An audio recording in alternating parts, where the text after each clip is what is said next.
నమ్మేను. ఎవరు నమ్ముతారండి? కొన్ని సంవత్సరాల క్రితం యేసు ప్రభువు వారు వస్తారంటే ఎంతమంది నమ్మగలుగుతున్నారు? ఎంతమంది దేవుళ్ళలోకి రాగలుగుతూ ఉన్నారు? నవోహు కాలంలో నవోహు 120 సంవత్సరాలు ప్రకటించాడు దేవుని యొక్క వాక్యాన్ని. 1, 2 కాదు, 120 సంవత్సరాలు ప్రకటించిన తర్వాత కూడా ఎవ్వరు బయట వారు ఆ వాడలోనికి ప్రవేశించలేకపోయారు. దానికి గల కారణం ఎవరు కూడా నమ్మలేదు. ఇక్కడ యెషయా ప్రవక్త కూడా ఆ విధంగా అంటాడు, మేము తెలియజేసిన సమాచారము ఎవడు నమ్మేను? యెహోవా బాహువు ఎవడికి బయలుపరచబడెను? లేత మొక్క వలెను ఎండిన భూములు మొలిచిన మొక్క వలెను అతడు అన్న ఎదుట పెరిగెను. ఎలా పెరిగాడంటండి? లేత మొక్క, ఎండిన భూములో మొలిచిన మొక్క, అది కూడా ఎలా ఉంటుంది? లేతగానే ఉంటుంది. అంటే ముట్టుకుంటే తెగిపోయేలాగా, ముట్టుకుంటే రాలిపోయేలాగా అంత లేతగా ఆ మొక్క ఉంటుంది. యేసు ప్రభువు వారు అంతగా దేవుని ఎదుట పెరిగారు.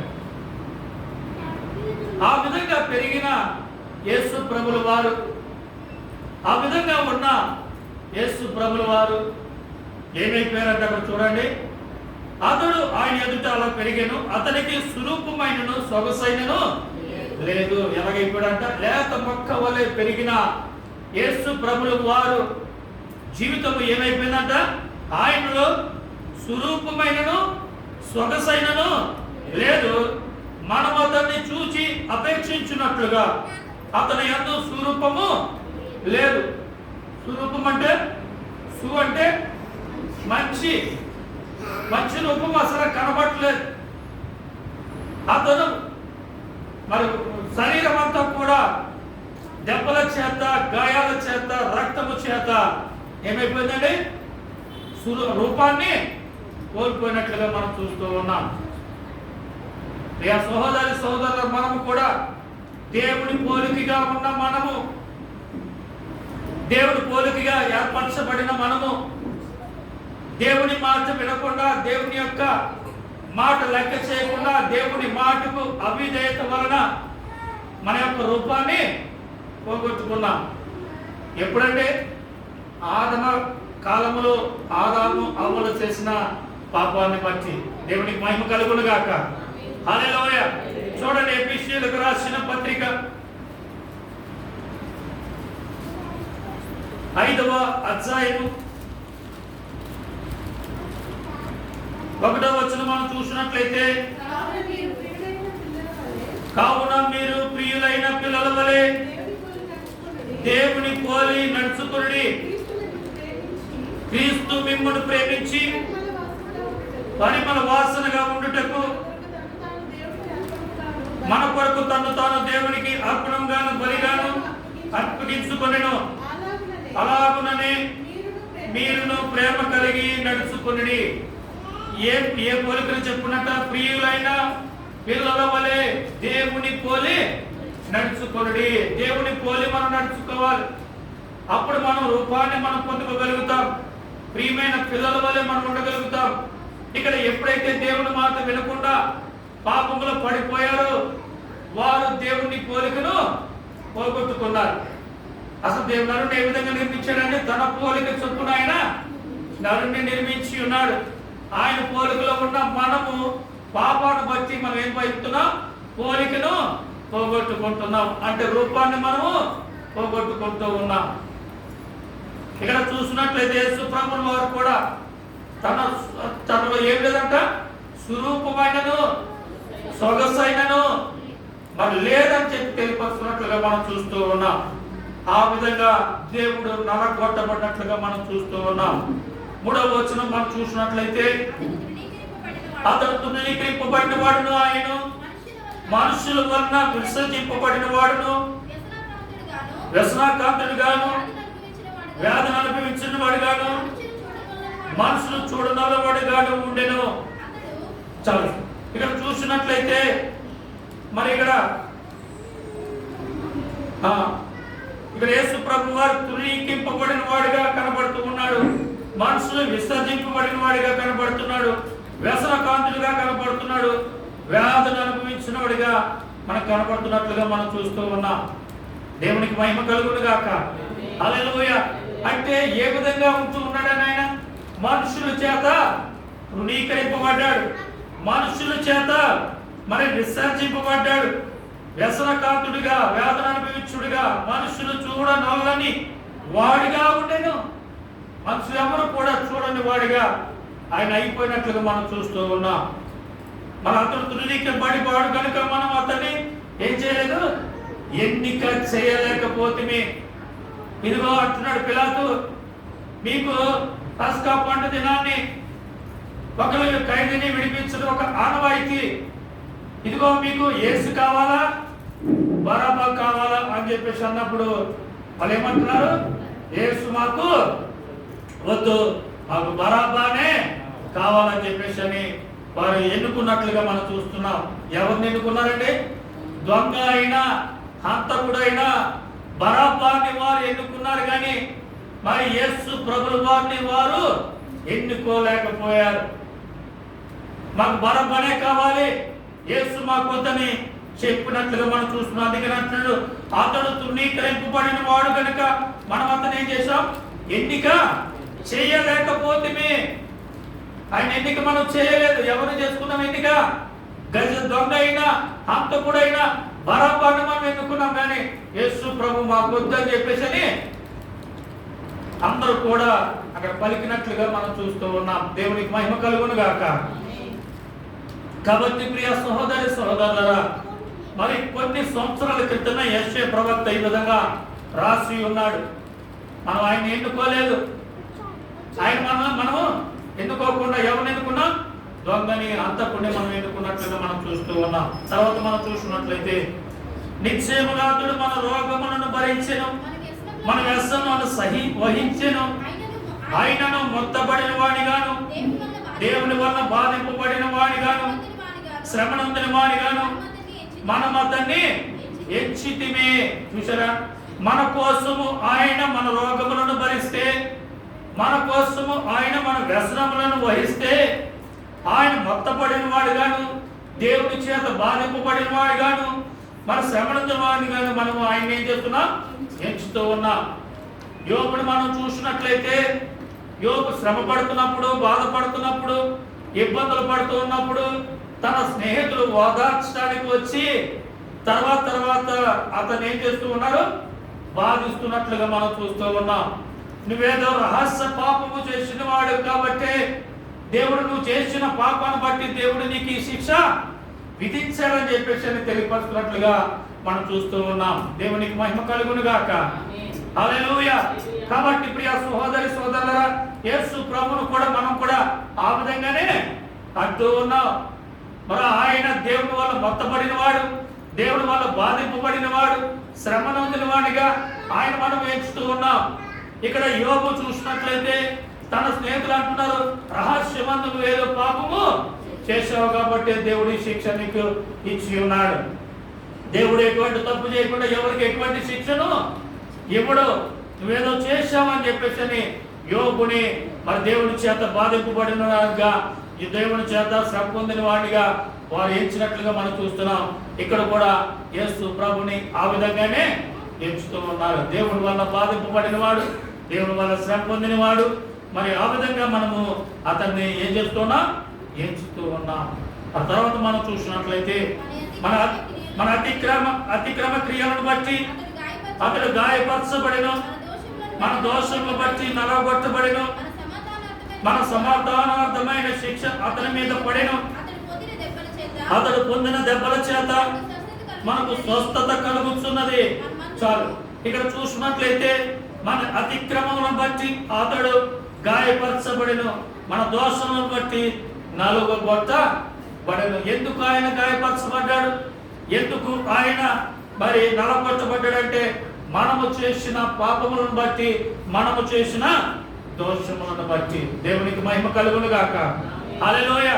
నీ యొక్క నా యొక్క ఈ లోక పాపము యొక్క అతిక్రమములను బట్టి ఆయన గాయపరచబడినట్లుగా మనం చూస్తూ ఉన్నాం. అంతేకాదు ఆయన గాయపరిచిన పొందిన ఆ గాయముల చేత కూడా మనకేమిస్తున్నాడు, ఆయన స్వస్థతను ఇస్తూ ఉన్నాడు. ఎంత గొప్ప దేవుడు అండి. ఆయన పొందిన దెబ్బల చేత కూడా, ఆయన అణువు కూడా మన కోసమే ఆయన దారపోశాడు. శరీరము, రక్తము, గాయాలు అన్నిటి కూడా మన కోసమే ఆయన ఇచ్చేసినట్లుగా మనం చూస్తూ ఉన్నాం. ఆయన పొందిన దెబ్బల చేత, ఆయన పొందిన గాయముల చేత మనకేముంటుందంట? స్వస్థత ఉంటుంది. దేవుడికి మహిమ కలుగును గాక. హల్లెలూయా. శ్రమ వచ్చిందా, బాధ వచ్చిందా, లేకపోతే అనారోగ్యం వచ్చిందా, బలహీనత వచ్చిందా, భయపడకు. ఆయన పొందిన గాయముల చేత నీకేముంది? స్వస్థత ఉంది. అయ్యా, నీ గాయముల చేత నాకు స్వస్థత అన్నావు, నువ్వు పొందిన దెబ్బల చేత నాకు స్వస్థత అన్నావు. నువ్వు అందుకే ఆ సిలువపై గాయపరచబడ్డావు, అందుకే ఆ సిలువపై మరి బాధించబడ్డావు, అందుకే ఆ సిలువపై మరి దెబ్బలు తిన్నావని చెప్పేసి అని మనం ప్రార్థన చేసినప్పుడు ఆయన మనకేమిచ్చేవాడు? ఆయన పొందిన దెబ్బల చేత మనకి స్వస్థతను అనుగ్రహించే దేవుడు ఆయన ఉన్నాడు. దేవుడికి మహిమ కలుగును గాక. హల్లెలూయా. మనం అక్కడ చూసినట్లయితే మన అతిక్రమణ బట్టి, మన యొక్క దోషముల బట్టి ఆయన గాయపరచబడ్డాడు, నలకొట్టబడ్డాడు. మన సమాధానార్థమైన శిక్ష అతని మీద పడెను. మన శిక్ష ఎవరి మీద పడిందంట? యేసు ప్రభువు వారి మీద పడెను. మనం అనుభవించవలసిన శిక్ష, మనం పొందవలసిన శిక్ష ఆయన పొందినట్లుగా మనం చూస్తూ ఉన్నాం. ప్రియ సహోదరి సహోదరుడా, మన స్థానంలో ఆయన ఉండి ఆయన స్థానాన్ని మనకి ఇచ్చారు. దేవునికి మహిమ కలుగును గాక. హల్లెలూయా. మన స్థానంలో ఆయన ఉన్నాడు, ఆయన స్థానాన్ని మనకి ఇచ్చారు. ఎంత గొప్ప దేవుడు.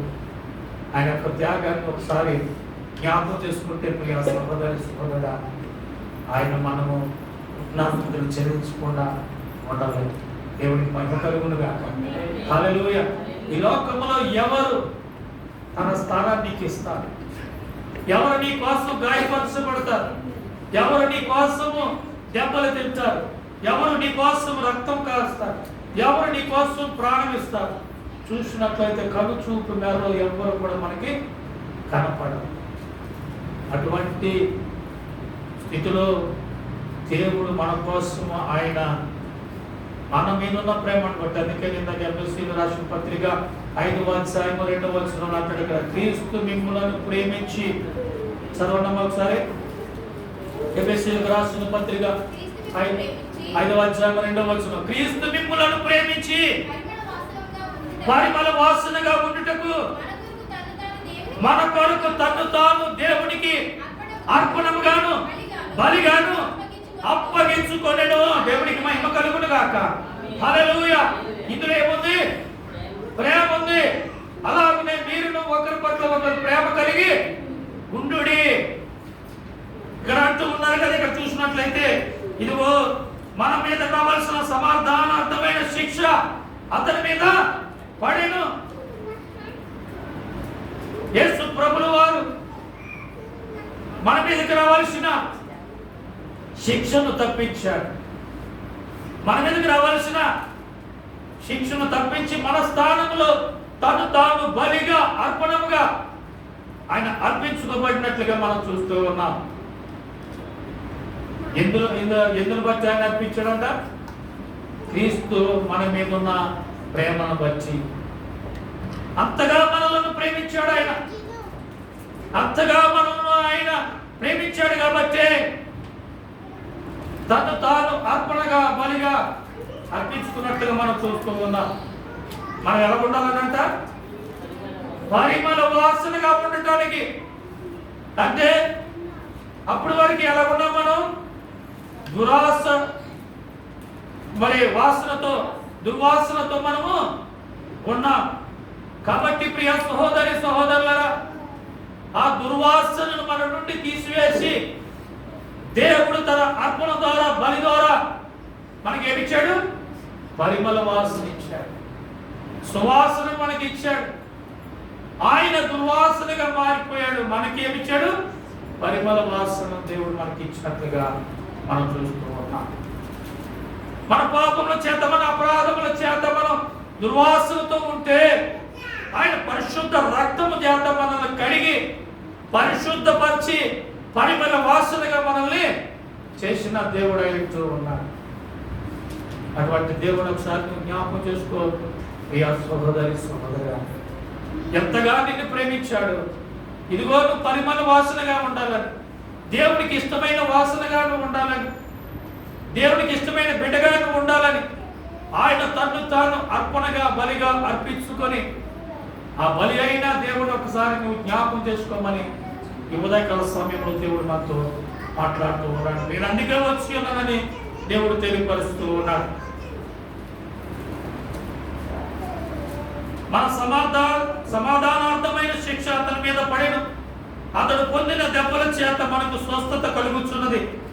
మనమందరము గొర్రెల వలె త్రోవ తప్పిపోతిమి, మనలో ప్రతివాడును తనకిష్టమైన త్రోవకు తొలగెను.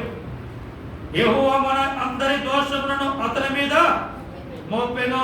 చూసారా, మనమందరం వలె గొర్రెల వలె మనం ఏమైపోతున్నామంట? త్రోవ తప్పిపోతూ ఉన్నాం. మనలో ప్రతి వాడును తనకిష్టమైన త్రోవకు తొలగిపోతున్నారు. ఎవరికి ఇష్టం వచ్చినట్టు వాళ్ళ త్రోవల్లో వాళ్ళు వెళ్ళిపోతూ ఉన్నారు, దారి తప్పిపోతూ ఉన్నారు. ఆ సమయంలో దేవుడు మనందరి దోషములను అతని మీద మోపినట్లుగా మనం చూస్తూ ఉన్నాం. త్రోవ తప్పి తిరుగుతున్నాం. మనలను త్రోవ విడిచి ఎవరికి ఇష్టం వచ్చినట్లుగా వాళ్ళు తిరుగుతున్నారు. వారి దోషాలను, వారి పాపాలను దేవుడు ఎవరి మీద మోపారండి? యేసు క్రీస్తు మీద మోపినట్లుగా మనం చూస్తూ ఉన్నాం. దేవుడికి స్తోత్రము, హల్లెలూయా. కాబట్టి ప్రియ సహోదరి సహోదరులారా, ఏ విధంగా మనము దేవునిలో ఉంటున్నామో, త్రోవ తప్పి తిరుగుతున్నామో ఒకసారి మనం పరిశీలన చేసుకోవాల్సిన వారమై ఉంటున్నాం. ఆ త్రోవను సరి చేసుకోవాలి. ఎందుకంటే మన దోషములన్నిటిని కూడా దేవుడు యేసు ప్రభువుల మీద మోపారు. ఆయన దగ్గరికి మనం వచ్చినట్లయితే, ఆయన త్రోవలో మనం నడిచినట్లయితే, మన త్రోవల్లో మనకి ఇష్టం వచ్చిన త్రోవలో కాదు మనం నడవలసింది. ఎటువంటి త్రోవలో మనం నడవాలి? యేసు ప్రభు యొక్క త్రోవలో మనము నడవాలి. అందుకే ఆయన అంటాడు, నేనే మార్గమును, నేనే సత్యమును, నేనే జీవమును, నా ద్వారా తప్ప ఎవడును తండ్రి యొద్దకు చేరడు. అందుకనే మార్గం అయ్యున్న ఆ యేసు దగ్గరికి మనం వచ్చి ఆయన మార్గములో మనం నడిచినప్పుడే ఆయన పొందిన గాయాలు కానీ, ఆయన చిందించిన రక్తము కానీ, ఆయన ఇచ్చిన ప్రాణానికి కానీ ఒక విలువ గల ఉంటుంది. కాబట్టి మనం ఏం చేస్తూ ఉన్నాం? త్రోవ తప్ప మనకి ఇష్టానుసారంగా మన జీవితాలను మనం గడుపుతూ ఉన్నామా?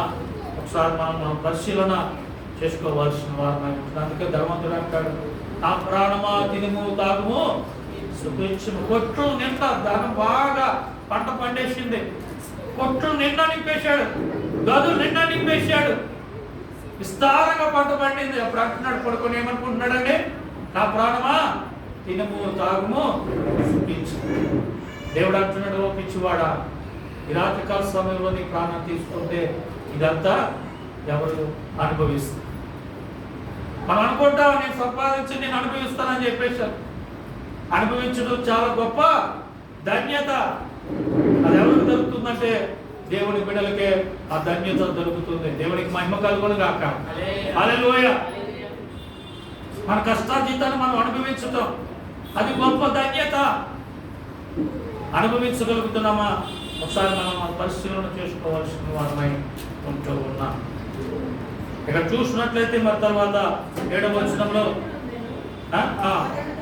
అతడు దౌర్జన్యమును అందెను, బాధింపబడెను, అతడు నోరు తెరవలేదు, మొదకు తేబడి గొర్రె పిల్లయు బొచ్చు కత్తిరించు అని ఎదుట గొర్రెయు మౌనంగా ఉండినట్లు అతడు నోరు తెరవలేదు. చూసారా, దౌర్జన్యం నింపబడ్డాడు, బాధింపబడ్డాడు,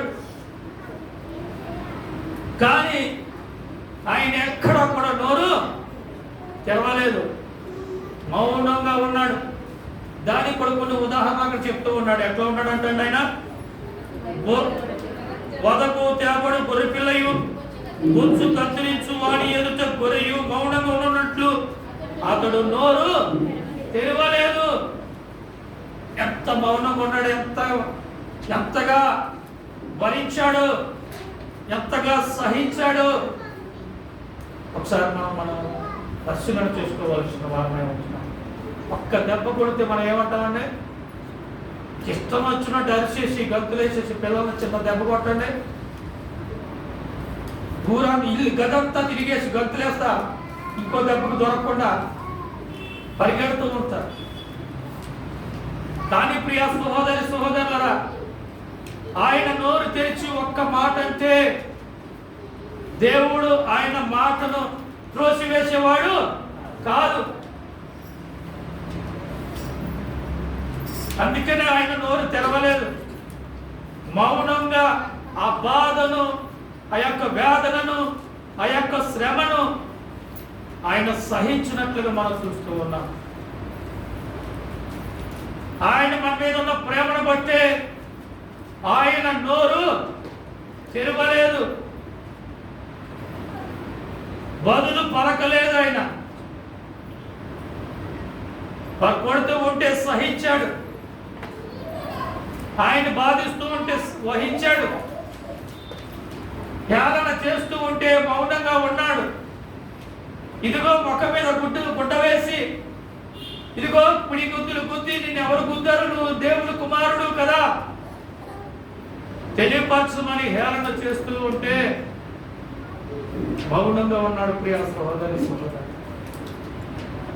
ఎంతగా ఆయన మనల్ని ప్రేమించాడు ఒకసారి మనం పరిశీలన చేసుకోవాల్సిన వారమై ఉంటుంది. తల్లిదండ్రులు ఒక్క దెబ్బ కొడితే వహించలేరు, సహించలేరు. ఇప్పుడు ఏమవుతున్నారండి? పిల్లలు తిరగబడుతున్నారా? చిన్నపిల్లలే తిరగబడిపోతున్నారు. చిన్నపిల్లలే తిరగబడిపోతున్నారు తల్లిదండ్రుల మీద. అటువంటిది ఆ దేవాది దేవుని యొక్క కుమారుడు మన గురించి ఎంతగా సహించాడో వహించాడో ఒకసారి మనం పరిశీలన చేసుకోవాల్సిన వారమే ఉంటున్నాం. మనం చెప్పుకోవడానికి చాలా ఈజీగా ఉంటుంది, కానీ అంటారు కదా, మోసేవాడికే తెలుస్తుంది కావిడ బరువు. ఆ కావిడ మోస్తూ ఉంటే వెనక ముందు బిందులు పెట్టుకుని వెళ్తూ ఉంటే చక్కగా ఊగుతూ ఉంటే చూసే వాళ్ళకి చాలా బాగుంటుంది. ఇలా ఊగుతున్నాయి కావిడ మీద బిందులు అని చెప్పేసి అనుకుంటూ ఉంటాం. కానీ మోసేవాడికి ఆ బరువు ఎంత బరువో వాడికే తెలుస్తుంది, వాడు ఎంత బాధపడతాడో వాడికే తెలుస్తుంది. ఆ విధంగా మనం చెప్పుకోవడానికి బాగానే ఉంటుంది. ఆయన మన గురించి మౌనంగా ఉన్నాడు, మన గురించి బాధింపబడ్డాడు, మన గురించి గాయపరచబడ్డాడు అని చెప్పేసి చెప్పుకుంటానికి బాగానే ఉంటుంది. ఆయన మౌనంగా ఉన్నాడు అని చెప్పేసి. కానీ ఎంతగా ఆయన బాధింపబడ్డాడు, ఈ లోకములు ఇంకా ఎవరు కూడా అంత బాధ భరించలేరు కూడా. అటువంటి బాధను, శారీరకమైన బాధను ఆయన అనుభవించాడు. దేవుడు కుమారుడు కదా, అందుకే ఆయన ఆ విధంగా ఉన్నాడు, సహించగలిగాడు, వహించగలిగాడు అని చెప్పేసి అనుకుంటూ ఉంటాం. కానీ దేవుని కుమారుడుగా ఆయన ఈ యొక్క శిలువ బాధను అనుభవించలేదు. ఒక మనుష్యునిగానే ఆయన ఈ బాధను అనుభవించాడు. ఒకసారి గమనించవలసిన వారమై ఉంటూ ఉన్నాం. దేవునికి మహిమ కలుగును గాక. హల్లెలూయా. మరి 8వ వచనం మనం చూసినట్లయితే, అన్యాయపు తీర్పు నందిన వాడై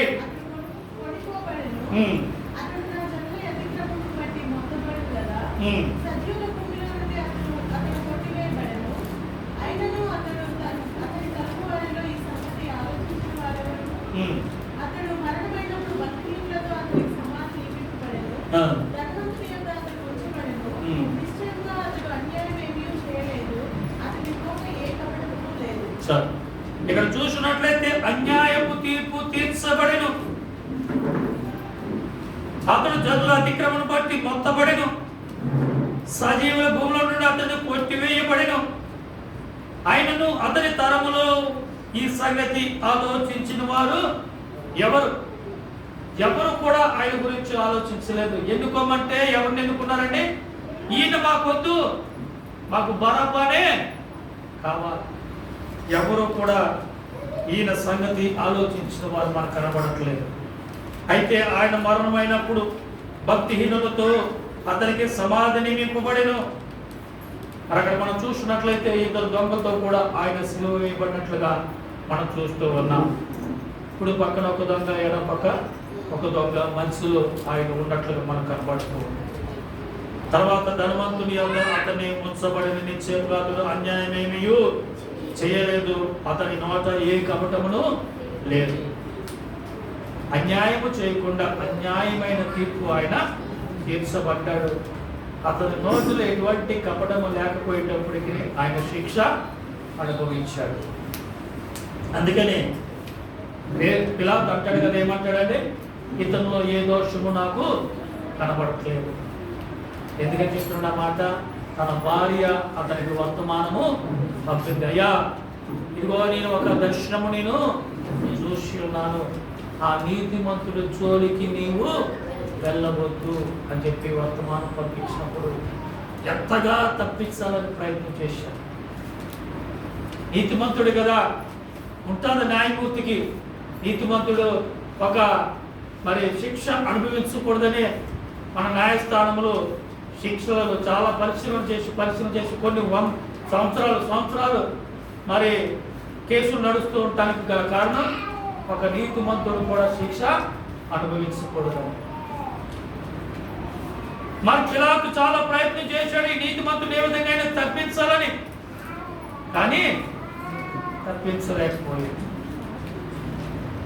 ఎందుకంటే దేవుణ్ణి ఎవరు కూడా సిలువ వేయలేదు, ఎవరు కూడా పట్టుకోలేదు. ఆయనే అప్పగించుకున్నాడు. దేవునికి మహిమ కలుగును గాక. హల్లెలూయా.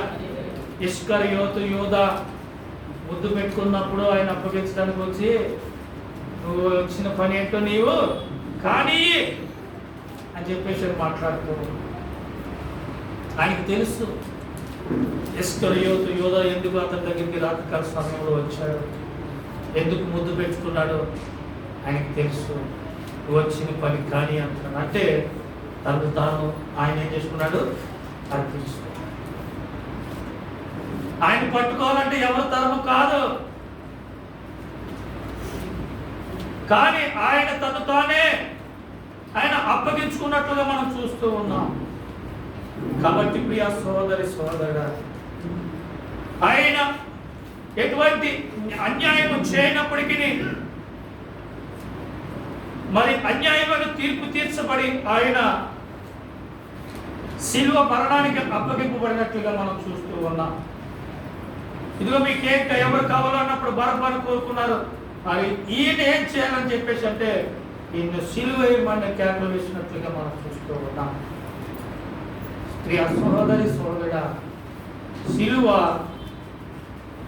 శ్రమలకు సాదృశ్యంగా మనకు కనబడుతూ ఉంది, నిందలకు సాదృశ్యంగా మనకు కనబడుతూ ఉంది, అవమానానికి సాదృశ్యంగా మనకు కనబడుతూ ఉంది. శిలువ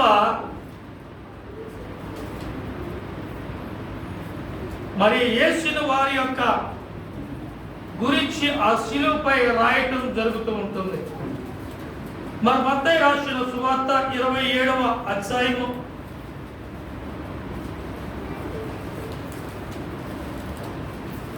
37వ వచనం మనం చూసినట్లయితే,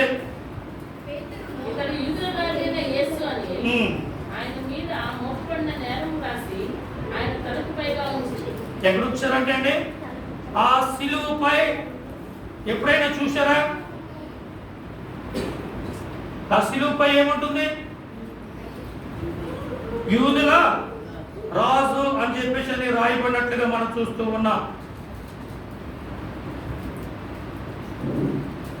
ఎన్ ఇంద్రియ అని చెప్పేసి ఉంటుంది, INR, యూదుల రాజు అని చెప్పేసి ఆయన తల మీద అక్కడ రాయబడినట్లుగా మనం చూస్తూ ఉన్నాం. ఎవరినైనా సిలువేసినప్పుడు వారు చేసిన నేరము దాని మీద రాస్తారు. నేను చేసిన నేరం ఏంటంట, నేను యూదుల రాజునని చెప్పుకున్నాడు. ఆయన చేసిన నేరం ఏంటి? నేను యూదుల రాజునని చెప్పుకుంటూ ఉన్నాడు అని చెప్పేసి నేరము అతని మీద మోపినట్లుగా మనం చూస్తూ ఉన్నాం. దేవునికి మహిమ కలుగును గాక. హల్లెలూయా. కాబట్టి ప్రియ సోదరి సోదరులారా, మరి సిలువ మీద ఆ విధంగా రాసి ఆయనను సిలువేసినట్లుగా మనం చూస్తూ ఉన్నాం. సిలువ అవమానానికి, నిందలకు, శ్రమలకు సాదృశ్యంగా మనకు కనబడుతూ ఉంది. చూడండి, హెబ్రీయులకు రాసిన పత్రిక 12వ అధ్యాయం 1-2 వచనాలు మనం చూసినట్లయితే,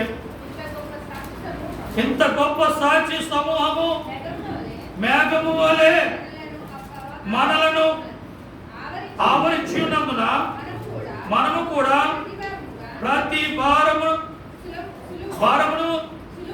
సులువుగా చిక్కులు పెట్టు పాపమును విడిచిపెట్టి విశ్వాసముకు కర్తయు దానిని కొనసాగించువాడునైనా యేసు వైపు చూచుచు మన యొద్దకు ఉంచబడిన పందెములో ఓపికతో పరిగెత్తుదుము. ఆయన తన ఎదుట ఉంచబడిన ఆనందము కొరకే అవమానమును నిర్లక్ష్యము పెట్టి సిలువ సహించి దేవుని సింహాసనం యొక్క కుడిపార్శ్వమున ఆసీనుడై ఉన్నాడు. దేవునికి మహిమ కలుగును గాక. హల్లెలూయా. ఇక్కడ ఏంటండి, ఎందుకు సిలువను సహించాడు? సిలువ ఏంటి అసలు? అక్కడ మనం చూసినట్లయితే సిలువ శ్రమలకు, బాధలకు, ఇబ్బందులకు సాదృశ్యంగా మనకి కనబడుతూ ఉంది. చాలా ఓపికతో పరిగెత్తాలి. పరుగు పందెంలో మనం చాలా ఓపికతో ఉండాలి. అందుకే అంటాడు ఇక్కడ, మీరు ప్రతి భారమును సులువుగా చిక్కులు పెట్టు పాపమును విడిచిపెట్టి విశ్వాసము కత్తి దానిని కొనసాగించువాడైన యేసు వైపు చూచుచు మన ఎదుట ఉంచబడిన పందెంలో ఓపికతో పరిగెత్తుదము. ఆయన తన ఎదుట ఉంచబడిన ఆనందం కొరకే అవమానమును నిర్లక్ష్యపు పెట్టి సిలువ సహించి దేవుని సింహాసనం యొక్క కుడి పార్శ్వమున ఆసీనుడై ఉన్నాడు. దేవునికి మహిమ కలుగును గాక. హల్లెలూయా. కాబట్టి ప్రియ సహోదరి సోదరులారా, ఆయన ఆ సిలువపై అప్పగింపబడిన తర్వాత వారందరూ కూడా యేసు ప్రభువుని సిలువేయాలని చెప్పేసి మరి అక్కడ కేకలు వేసినట్లుగా మనం చూస్తూ ఉన్నాం. సిలువకు అప్పగించినట్లుగా మనం చూస్తూ ఉన్నాం. ఆ సిలువ శ్రమే మన జీవితాలకి రక్షణ. దేవునికి మహిమ కలుగును గాక.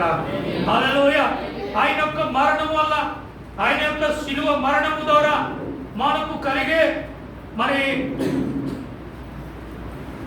అంశాలేంటి? లేకపోతే మనం సిలువ మరి దేవుని యొక్క సిలువను మళ్ళీ తిరిగి మనం ఏ విధంగా వేయకుండా, ఆయనను సిలువ వేయకుండా మనం ఏ విధంగా జీవించాలి అన్న మాటలను కొన్ని నిమిషములు మనము ధ్యానం చేద్దాం. దేవునికి మహిమ కలుగును గాక. హల్లెలూయా. మరి ఇక్కడ చూసినట్లయితే సిలువ మరణం వల్ల మనకు కలిగే లాభములు, దేవుడు సిలువ మరణం ద్వారా మనకిచ్చే ఆశీర్వాదములు, మనం జీవితంలో జరిగించే కార్యములను మనం ధ్యానం చేద్దాం. కొలస్సీలకు రాసిన పత్రిక 1వ అధ్యాయం 19వ వచనం మనం చూసినట్లయితే, కొలస్సీలకు రాసిన పత్రిక 1వ అధ్యాయం 19వ వచనం నుండి, ఆయన యందు సర్వ సంపూర్ణత నివసింపవలననియు ఆయన సిలువ రక్తము చేత సంధి చేసి ఆయన ద్వారా సమస్తమును అవి భూలోకమందున్నవైనను పరలోకమందున్నవైనను వాటినన్నిటిని ఆయన ద్వారా తనతో సమాధానపరచుకొనవలెననియు తండ్రి అభిష్టమాయను. మరియు గతకాలమందు దేవునికి దూరస్తులను మీ దృష్టియ వలన మీ మనసులో విరోధముగా భావం గలవారినై ఉండిన మిమ్మును కూడా తన సన్నిధిని పరిశుద్ధులుగాను, నిర్దోషులుగాను, నిరపరాధులుగాను నిలబెట్టుటకు, మరణం వలన ఇప్పుడు మిమ్మును ఏం చేశాడంట? సమాధానపరిచాడు. దేవునికి మహిమ కలుగును గాక. హల్లెలూయా. ఆయన మన జీవితంలో సమాధానాన్ని ఇవ్వటానికి ఆయన శిలువ మరణాన్ని పొంది ఉన్నాడు. మన జీవితంలో ఏమి లేదు, సమాధానం లేదు. అందుకనే యేసు ప్రభుల వారి గురించి యెషయా రాస్తున్నప్పుడు ఆయనకు ఒక పేరు ఉంది. ఏమని పేరు పెట్టాడు ఆయన? సమాధాన కర్త. తండ్రితో ఉన్న సంబంధాన్ని మనం కోల్పోయినప్పుడు సమాధానం లేదు. తండ్రికి మనకి ఏం లేదు, సమాధానం లేదు. భార్య భర్తల మధ్య సమాధానం లేకపోతే ఆ కుటుంబం ఏమవుతుంది, విడిపోతుంది. ఆ తండ్రితో మనకి సంబంధం లేకపోతే మన జీవితాలు ఏమైపోతాయి, నాశనం అయిపోతాయి. మన జీవితాలు నాశనం అయిపోతున్నాయని వీళ్ళందరూ కూడా పాపములో పుట్టి పెరిగి అందులోనే ఉంటూ నరకానికి వెళ్ళిపోతున్నారని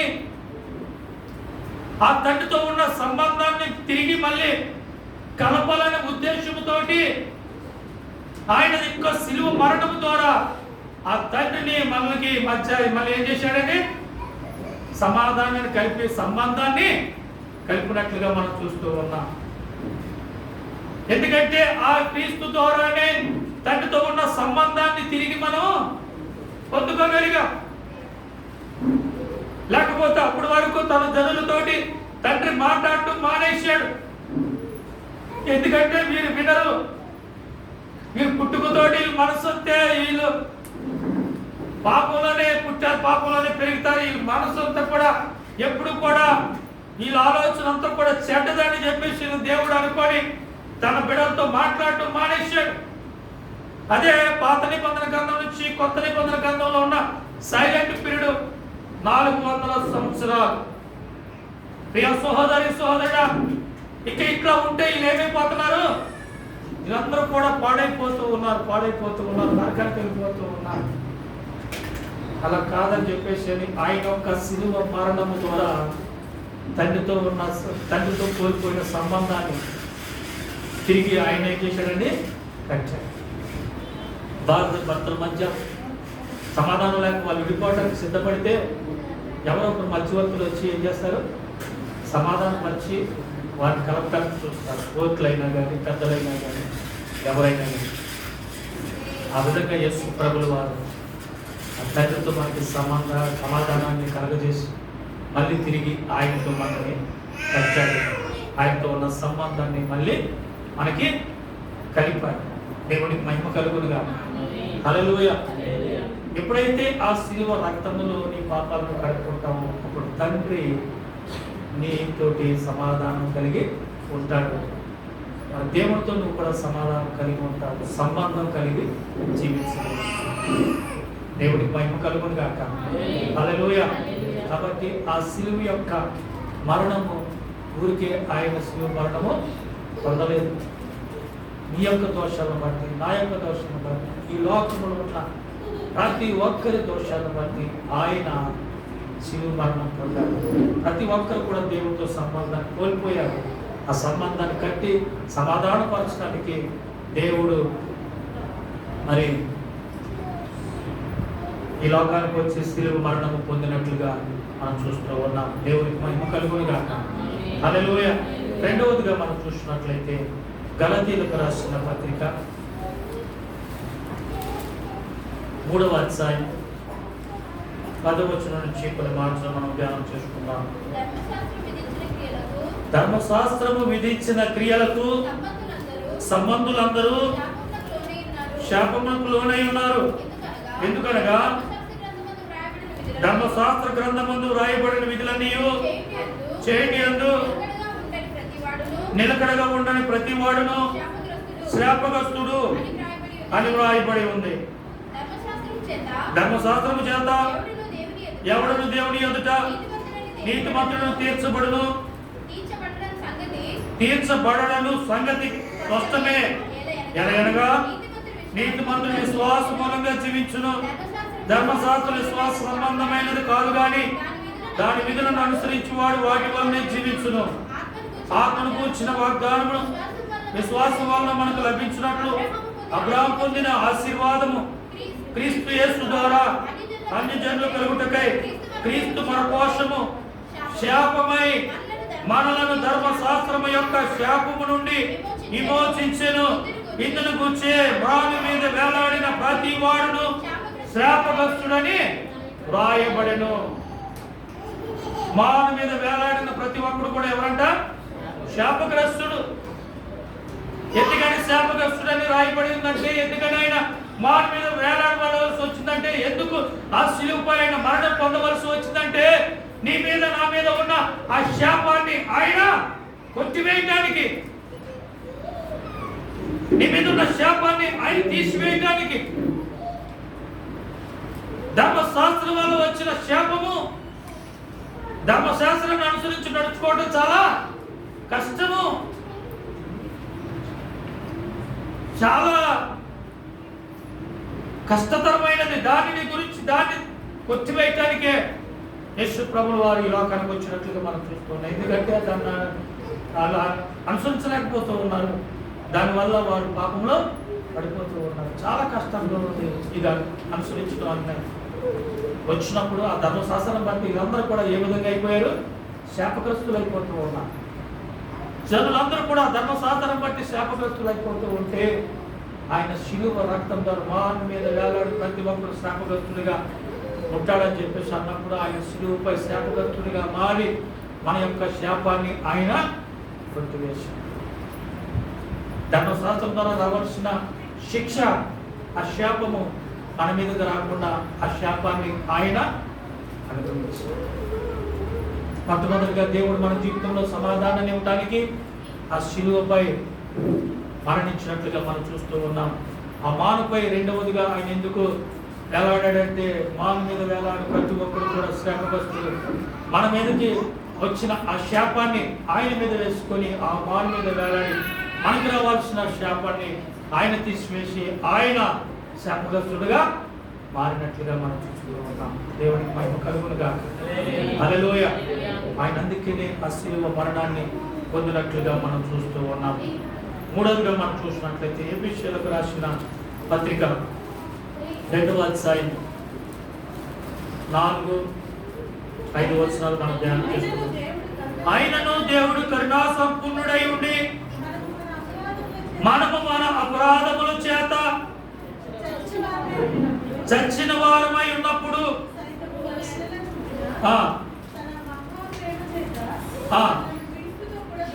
క్రీస్తుతో కూడా బ్రతికించెను. కృప చేత మీరు రక్షింపబడి ఉన్నారు. దేవునికి మహిమ కలుగును గాక. హల్లెలూయా. ఎందుకని యేసు ప్రభువు వారు ఆ శిలువ మరణం పొందారంటే, మన అపరాధముల చేత, మన పాపముల చేత చచ్చిన వారమై ఉండగా, వీటి వల్లంటే మన యొక్క దోషాలను బట్టి, మన యొక్క పాపాలను బట్టి, మన యొక్క అపరాధాలను బట్టి మనం చనిపోయిన వారముగా ఉండగా క్రీస్తు ద్వారా మనం ఏం చేశాడంటే ఆయన బ్రతికించాడు. అందుకని ఆయన శిలువ మరణము పొందాడు. ఆయన చనిపోయి మనల్ని ఏం చేశాడు? బ్రతికించాడు. దేవునికి మహిమ కలుగును గాక. ఒక గోధుమ విత్తనము భూమిలో పడిన తర్వాత అది చనిపోతే గానీ దాని నుంచి మొలక రాదు. ఆ విధంగా ఆ ప్రభుల వారు ఆ లేత మొక్క ఆయన చనిపోయి మనల్ని ఏం చేశాడు? బ్రతికించాడు. ఆయన మనల్ని బ్రతికించడానికి, మన అపరాధముల చేత, పాపముల చేత చచ్చిన వారమై ఉంటగా ఆయన మనల్ని బ్రతికించడానికి ఆ శిలువ మరణము పొందాడన్న విషయాన్ని గ్రహించగలుగుతున్నాము. ఒకసారి గ్రహించు ప్రియా సహోదరి. ఎందుకు ఆయన శిలువ మరణం పొందవలసి వచ్చింది? మన అపరాధముల బట్టి, మన పాపములను బట్టి ఆయన శిలువ మరణము పొంది ఉన్నాడు. ఎందుకు ఆయన శాపగ్రస్తుడిగా మారవలసి వచ్చింది? మన యొక్క శాపాన్ని ఆయన మోసాడు కాబట్టి ఆయన యొక్క శిలువ త్యాగాన్ని ఒకసారి జ్ఞాపకం చేసుకుని ఎందుకు ఆయన ఆ విధంగా శిలువ మరణం పొందవలసి వచ్చింది. నాలుగోదిగా మనం చూసినట్లయితే ఎఫెసీయులకు రాసిన పత్రిక 5వ అధ్యాయం 1-3 వచనాలు మనం, కావున మీరు ప్రియులైన పిల్లల వలె దేవుని పోలి నడుచుకుని క్రీస్తు మిమ్మును ప్రేమించి పరివాసనగా ఉండుటకును మన కొరకు తను తాను దేవునికి అర్పణంగాను బలిగాను అర్పించుకున్నట్టు కొనెను. అలాగుననే మీరు ప్రేమ కలిగి నడుచుకుని మీలో జారత్వమే గాని, ఏ విధమైన అపవిత్రతే గాని, లోపత్వమే గాని వీటి పేరైనను ఎత్తకూడదు. ఇదే పరిశుద్ధులకు తగినది. తను తాను ఆయన బలిగా అర్పణగా అర్పించుకున్నాడు. ఎందుకంటే పాపం చేసిన వారు పాప పరిహార్థ బలి అర్పించవలసి ఉన్నది, సమాధానార్థమైన బలులు అర్పించవలసి ఉన్నది. మరి అటువంటి అర్థమైన బలిగా ఆయన అర్పింపబడి ఉన్నాడు. తను తాను బలిగా అర్పణగా అర్పించుకున్నాడు. ఎందుకనంటే దేవుని పోలికలు మనము పోగొట్టుకున్నాం. మన వాసనను మనము పోగొట్టుకున్నాం. పరిమళ వాసనను మనము పోగొట్టుకున్నాం. ఏటిని బట్టి, మన పాపను బట్టి, మన దోషమును బట్టి, మన పోలికను, మన వాసనను, పరిమళ వాసనను మనం పోగొట్టుకుంటే మళ్ళీ తిరిగి ఆయన పోలికలు మనం ఉండాలని, మళ్ళీ తిరిగి మన పరిమళ వాసనగా ఉండాలని, మన కొరకు ఆయన బలిగా అర్పణగా తను తాను అర్పించుకున్నట్లుగా మనం చూస్తూ ఉన్నాం. కాబట్టి మనం ఏ విధంగా జీవించాలంటే జాగ్రత్తమే కానీ, ఏ విధమైన అపవిత్రతే కానీ, లోభత్వమే కానీ వీటి పేరైనా ఎత్తకూడదు. ఇదే పరిశుద్ధులకు తగినది.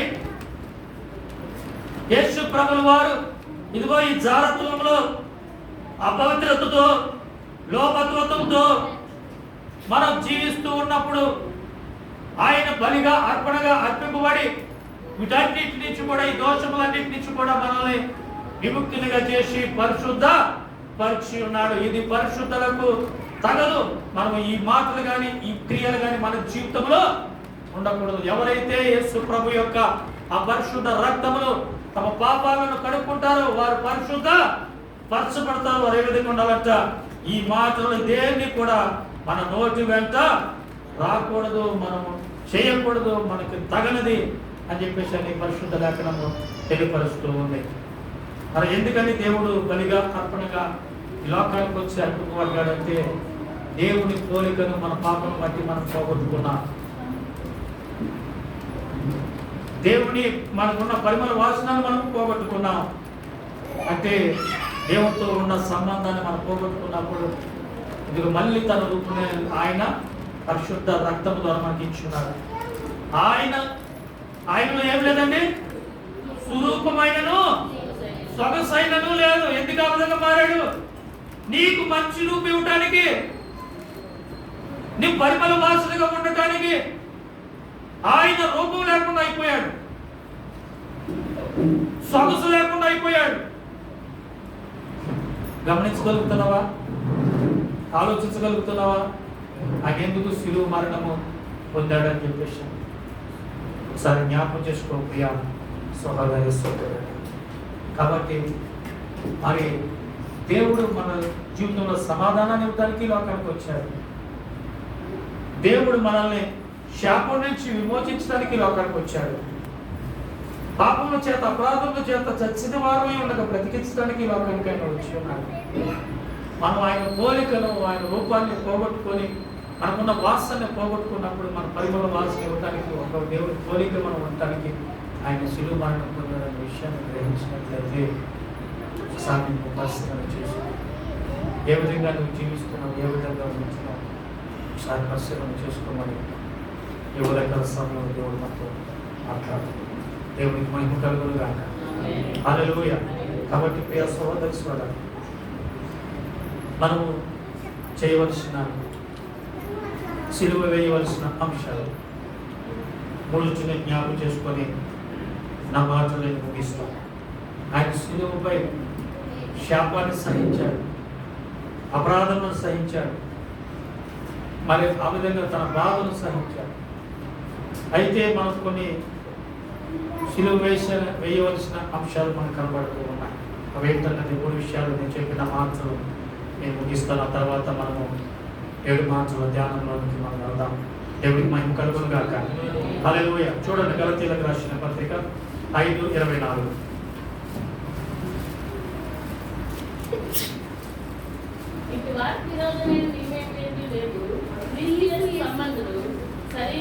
క్రీస్తు యేసు సంబంధులు శరీరమును దాని ఇచ్చలతోను దురాశలతోను సిలువ వేసి ఉన్నారు. ఏటిని మనం సిలువ వేయాలి? శరీర ఇచ్చలను, దురాశలను మనం ఏం వేయాలి? సిలువ వేయాలి. అవి మళ్ళీ బయటికి రాకుండా దాన్ని విడిచిపెట్టాలి. సిలువ వేయటం అంటే ఇంకా దాని జోలికి మనము వెళ్ళకూడదు. శరీరేచ్ఛలను, శరీర కార్యాలను, శరీర క్రియలను మనం ఏం చేయాలి? విడిచిపెట్టాలి. దురాశలను మనం విడిచిపెట్టాలి. కాబట్టి ప్రియ సహోదరి సహోదరులారా, ఏ విధంగా మనం ఉంటున్నాం, ఏ విధంగా జీవిస్తున్నాం ఒకసారి మనం పరిశీలన చేసుకోవాలి. మన కోసము ఆ దేవాది దేవుడు సిలువ వేయబడితే నువ్వేటిని సిలువ వేయాలో దేవుడు మాట్లాడుతున్నాడు. నీ శరీరేచ్ఛలను, నీ దురాశలను నువ్వు సిలువ వేయగలుగుతున్నావా? ఒకసారి నేను పరిశీలన చేసుకోమని యువదకల సమయంలో దేవుడు మనతో మాట్లాడుతున్నాడు. రెండవదిగా మనం చూసినట్లయితే రోమేయులకు రాసిన పత్రిక 6వ అధ్యాయం 6వ వచనం, ఏమనగా మనం ఇకను పాపమునకు దాసులము కాకుండాటకు పాప శరీరము నిరర్థకమగునట్లు మన ప్రాచీన స్వభావము ఆయనతో కూడా సిలువ వేయబడినని ఎరుగుదము. ఏమి సిలువ వేయబడిందంట? మన ప్రాచీన స్వభావము సిలువ వేయబడాలి. మన ప్రాచీన స్వభావం ఏంటి? దేవుని నమ్మక ముందు నీ జీవించిన జీవితము, దేవుడిలోకి రాకముందు నువ్వు చేసిన పాపాలు, దేవుడిలోకి రాకముందు నువ్వు చేసిన క్రియలు, దేవుడిలోకి రాకముందు నువ్వు చేసిన కార్యాలు, అవన్నిటిని కూడా నువ్వేమే చేయాలి? దేవుడికి వచ్చిన తర్వాత సిలువ వేయాలి. వేయగలుగుతున్నావా? ఇంకా రక్షణ పొందుకొని ఇంకా పాపంలోనే ప్రాచీన స్వభావంలోనే నువ్వు జీవిస్తున్నావా? ప్రాచీన అలవాట్లలోనే నువ్వు ఉంటున్న పాత అలవాట్లు, పాత క్రియలు, పాత కార్యాలు, వాటిలోనే నువ్వు జీవిస్తున్నావా? ఒకసారి మనం పరిశీలన చేసుకోవాల్సిన వారమై ఉంటూ ఉన్నాం. మన ప్రాచీన స్వభావాన్ని మనం ఏం చేయాలి? సిలువ వేయాలి. వాటిని మనం జ్ఞాపకం చేసుకోకూడదు. అందుకే అంటాడు, నీ పాపములకి నేను జ్ఞాపకము చేసుకొనను. ఆయన మన పాపాలు జ్ఞాపకం చేసుకొనంటే మన ఇంకా ప్రాచీన స్వభావంలో ఆ పాత అలవాట్లు, పాత క్రియలను వాటిని విడిచిపెట్టకుండా మనం జీవిస్తున్నామేమో ఒకసారి మన పరిశీలన చేసుకోవాలి. మన ప్రాచీన స్వభావాన్ని మనం ఏం చేయాలి? సిలువ వేయవలసిన వారిని చెబుతూ ఉన్నాం. మూడవదిగా మనం చూసినట్లయితే ఎఫెసీయులకు రాసిన పత్రిక 5వ అధ్యాయం 3వ వచనం మనం ధ్యానం చేసుకుందాం. మీలో జాగ్రత్తమే కానీ ఏ విధమైన అపవిత్రత కానీ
సమస్తమును ఖండింపబడి వెలుగు చేత ప్రత్యక్షపరచబడును. ప్రత్యక్షపరచున్నది ఏదో అది వెలుగు కదా. అందుచేత నిద్రించున్న నీవు మేల్కొని మృతుల నుండి లేమో, క్రీస్తు నీ మీద ప్రకాశించునని ఆయన చెప్పుచున్నాడు. దేవునికి మహిమ కలుగును గాక. హల్లెలూయా. వీటన్నిటిని కూడా మనం ఏం చేయాలండి? సిలువ వేయవలసిన వారమై ఉంటున్నాం. వీటిలో మనం ఏమైపోతున్నాం? నిద్రపోతూ ఉన్నాం, ఇట్లా జీవిస్తూ ఉన్నాం. జారత్వము, లోభత్వము, అపవిత్రత, ఆ పోకిరి మాటలు, సరస్వత్తులు, ఇవన్నీ కూడా మనకి ఏమొస్తూ ఉంటాయి? చాలా మంది మరి వీటిలో సంతోషిస్తూ ఉంటారు. కాబట్టి దేవుడు ఏమంటున్నాడు? సరస్వత్తులు కూడా పాపమే. చాలా మంది అనుకుంటారు చదివే చౌకులు వేస్తూ ఉంటారని చెప్పేశారు. దేవుడు అంటున్నాడు ఏంటంటే అవి కూడా పాపమే. ఇతరుల మీద జోకులు వేసుకోవటం, ఇతరుల మీద లేకపోతే ఏలనగా మాట్లాడటం, అది కూడా ఎలా జీవిస్తున్నా ఒకసారి మనం ప్రశ్న చూసుకోవాలి. అందుకనే తన నోటిని కాపాడుకున్న వాడు తను తాను కాపాడుకోవాలి. మన నోటిని చాలా జాగ్రత్తగా కాపాడుకోవాల్సిన వారిని ఉంటున్నాం. మీరు బూతులనైనను, పోకిరి మాటలనైనను, సరస్వతులనైనను ఉచ్చరింపకూడదు, ఇవి మీకు తగవు. వ్యభిచారి అయిన, అపవిత్రుడైన, విగ్రహాధిపడై ఉన్న, లోబి అయిన, క్రీస్తు యొక్క దేవుడి యొక్క రాజ్యములకు హక్కుదారుడని కాడన సంగతి మీకు నిశ్చయముగా తెలియను. కాబట్టి వీటన్నిటి కూడా మనం ఏమేయాలి? సిలువ వేయవలసిన వేయగలుగుతున్నామా? ఒకసారి మనం పరిశ్రమ చేసుకుంటూ ప్రార్థనలోనికి ముందుకు వెళ్తాం. దేవుడు సిలువ వేయబడి మనకి సమాధానాన్ని, మన శాపాన్ని, మన యొక్క బ్రతుకులను బ్రతికించుకున్నాడు. మనము అర్పించవలసిన, మనము చిందించవలసిన రక్తము, మనము చిందించవలసిన మనము చిందించవలసిన రక్తాన్ని ఆయన చిందించి, మనం పొందవలసిన దెబ్బలను ఆయన పొంది, మనం ఇవ్వాల్సిన ప్రాణాన్ని ఆయన ఇచ్చి ఉన్నాడు. ఆయన శిలువ మరణం ద్వారా మన జీవితంలో సమాధానాన్ని ఇస్తూ ఉన్నాడు. తండ్రితో కోల్పోయిన సంబంధాన్ని తిరిగి ఆ సంబంధాన్ని కట్టి ఉన్నాడు. దేవునితో సమాధానం, ఈ జీవితంలో, ఈ లోకంలో సమాధానాన్ని ఇచ్చే దేవుడు అయింది. ఇదిగో నువ్వు ధర్మశాస్త్రంలో శాపగ్రస్తుడిగా మారినప్పుడు ఆ శాపగ్రస్తాన్ని నీ నుండి తీసివేసి ఆయన శాపగ్రస్తుడిగా మారినట్టుగా మనం చూస్తూ ఉన్నాం. ఇదిగో నువ్వు అపరాధముల చేత, పాపముల చేత చచ్చిన వాడివి ఉండగా క్రీస్తు ద్వారా ఆయన మనం బ్రతికించి ఉన్నాడు. అందుకే ఆయన శిలువ మరణం పొంది ఉన్నాడు. ఇదిగో దేవుడి పోలికను పోగొట్టుకున్నావు, పరిమళ వాసనను పోగొట్టుకున్నావు. అందుకని ఆయన తను తాను రిక్తునిగా, దీనుగా చేసుకొని, తను తాను అర్పణగా, బలిగా అర్పించుకొని తన ప్రాణాన్ని ఇచ్చి నీకు బలి తిరిగి దేవుడి పోలికను, పరిమళ వాసన నీకు తిరిగి ఇచ్చి ఉన్నాడు. కాబట్టి నువ్వు ఏ విధంగా జీవిస్తున్నావు ఒకసారి నిన్ను పరిశీలన చేసుకో. నువ్వు సిలువ వేయవలసిన అంశాలు కూడా దేవుడు తెలియపరిచి ఉన్నాడు. వాటిని సిలువ వేయగలిగితే ఆ దేవాది దేవుడి యొక్క సిలువ మరణమునకు ఒక అర్థము, పరమార్థం ఉంటుంది. ఏ విధంగా నువ్వు జీవిస్తున్నావో, ఏ విధంగా నువ్వు ఉంటున్నావో ఒకసారి నిన్ను పరిశీలన చేసుకుంటూ ప్రార్థనలోకి మనం వెళ్దాం. ఇంకను ఇంకను ఇంకను ఆయన మనం సిలువ వేస్తూ ఉన్నామేమో, సిలువ వేయబడిన అంశాలు మనం సిలువ వేయకుండా మనం ఇంకనూ ఆయనకు సిలువగా అప్పగిస్తున్నామేమో, ఆయన పొందిన గాయాలు మనం రేపుతున్నామేమో ఒకసారి మనం పరిశీలన చేసుకుంటూ, పరీక్షించుకుంటూ ప్రార్థనలోనికి ముందుకు వెళ్దాం. హల్లెలూయా, హల్లెలూయా, స్తోత్రం, స్తోత్రం, స్తోత్రం. ప్రార్థించుకున్నాం. సర్వశక్తిమంతుడా, సర్వాధికారి, సర్వ సృష్టికి కారణభూతుడా, మీ ఘనమైన నామానికి లెక్కలు, స్తుతులు, స్తోత్రం చూపిస్తూ ఉన్నాను.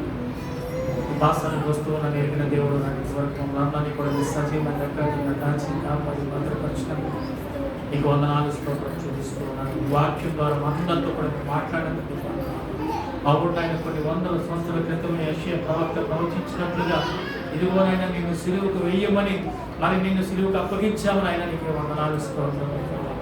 ఇదిగోనైనా నువ్వు పొందిన దెబ్బల చేత మాకు స్వస్థత, నువ్వు ఏది చేసినా మా గురించే చేసావు. కానీ గాయపరచబడ్డ మా కోసమే, నిందలు పడ్డ మా కోసమే, ఇదిగోనైనా అవమానం పడ్డ మా కోసమే, రక్తం చిందించిన మా కోసమే, ఆ ప్రాణం ఇచ్చిన మా కోసమే నువ్వు ఇచ్చావు. నువ్వే చేసినా మా కోసమే చేసావు. అది గ్రహించలేకపోతూ ఉన్నాను. ఆయన ఒక్కసారి వారి యొక్క హృదయాంతరంగంతో మీరు మాట్లాడి వారి గ్రహించే కృపను దయచేసి, నువ్వు ఎందుకు ఈ లోకానికి వచ్చి సిలువ వేయబడ్డావో ప్రతి ఒక్కరు కూడా గ్రహించి ఆ సిలువ మరణము ద్వారా మా జీవితానికి రక్షణని తెలుసుకొని ఈ పరిశుద్ధ రక్తములు వారి పాపాలను కడుక్కొని పరిశుద్ధ పరచబడటానికి నీ కృపను దయచి, మా పాపముల చేత, మా అపరాధముల చేత చచ్చిన వారమై ఉండగా నువ్వు క్రీస్తు ద్వారా మమ్మల్ని బ్రతికించినావు నాయన. ఆ క్రీస్తు మరణము ద్వారా మమ్మల్ని బ్రతికించి ఉన్నావు. ఆయన మరణించి మమ్మల్ని బ్రతికించి ఉన్నావు నాయన. గొప్ప దేవుడా నీకు వందనాలు, గొప్ప కార్యాలు చే దేవుడా నీకు వందనాలు. ఇదిగో నాయన, నిన్ను నీవే అప్పగించుకొని నీవే బలిగా, అర్పణగా అర్పింపబడ్డావు. మమ్మల్ని నీ పోలికగా మార్చడానికి, పరిమళ వాసనగా మార్చడానికి ఆ విధంగా నువ్వు బలిగా అర్పణగా అర్పింపబడ్డాన్న విషయాన్ని ప్రతి ఒక్కరూ కూడా గ్రహించి నీ శిలువ మరణాన్ని ఒప్పుకొని దాన్ని గ్రహించి నీ పరిశుద్ధ రక్తము వారి పాపాలు కడుక్కొని రక్షింపబడటానికి నీ కృపను దయచి మేము శిలువ వేయవలసిన అంశాలను మేము కూడా శిలువ వేసి నీకు ఇష్టమైన బిడ్డలుగా నీకు విధేయత కలిగిన బిడ్డలుగా నీ జీవించడానికి నీ కృపను దయచేసి సమస్త ఘనత మహిమ ప్రభావం మీరే పొందుకోమని నజరేయుడనే యేసుక్రీస్తు నామములో అడిగి పెట్టుకొచ్చున్నాం మా పరమ తండ్రి ఆమేన్. దేవునికి స్తోత్రం. హల్లెలూయా హల్లెలూయా.